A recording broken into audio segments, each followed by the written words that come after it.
This build is going to be using the regalia of Eochaid as well as an amazing amount of high damage talisman in order for you to use the double straight sword moveset, which is absolutely incredible, while at the same time giving you enough poise to withstand the majority of attacks in Elden Ring. Welcome back to 2-Minute Guides. So I wanted this build not only to focus around the Ash of War, as many of regalia of Eochaid builds do, but also the awesome dual straight sword moveset. It is so fun to use, you get a lot of attacks off very quickly, so you're going to see some of that in this video. However, we will also focus on doing damage with our Ash of War, as it is one of the main shining points of this weapon. And don't fear, if you don't have 2 regalias of Eochaid, just put a second straight sword in your other hand. As long as you can manhand the regalia, you'll have access to that Ash of War, allowing yourself to do all the damage you're going to see here. Quick disclaimer, everything you're seeing has been recorded on New Game Plus 5, and I'm currently level 170. However, if you have a 150 build, this is going to work fine for that.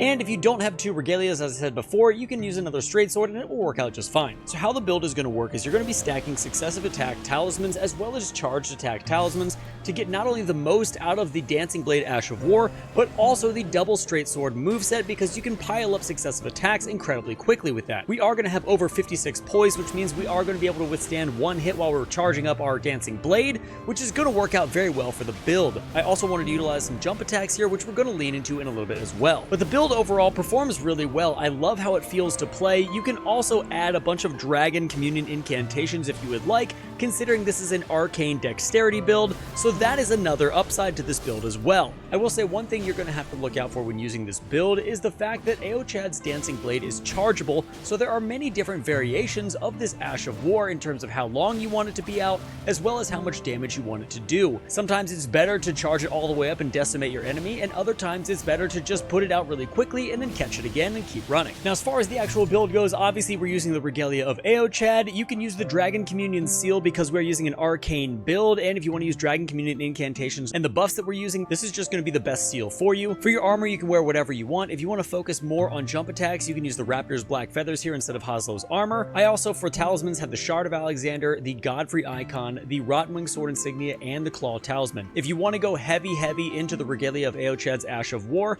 replace the Claw Talisman with Millicent's Prosthesis to get you extra successive attack damage that will stack with all of the other talismans together. For your Flask of Wonders physic, you're going to use the Thorny Crack tier, which is going to stack with all of our other talismans, and the Dexterity Not Crystal tier, since the regalia also scales well with dexterity. And lastly, for the buffs and stats, we're using Flame Grant Me Strength and Golden Vow for that extra damage and damage negation. For our stats, we're using 50 Vigor, 17 Mind, 24 Endurance, 14 Strength, 40 Dexterity, 9 Intelligence, 25 Faith for the buffs, and 70 Arcane. And guys, there you have it. That's going to be it for the build. I've really enjoyed this 2-minute guide series. It's given me another avenue of creativity to go down, and you guys really seem to enjoy it, so thank you guys so much for supporting. It means a ton.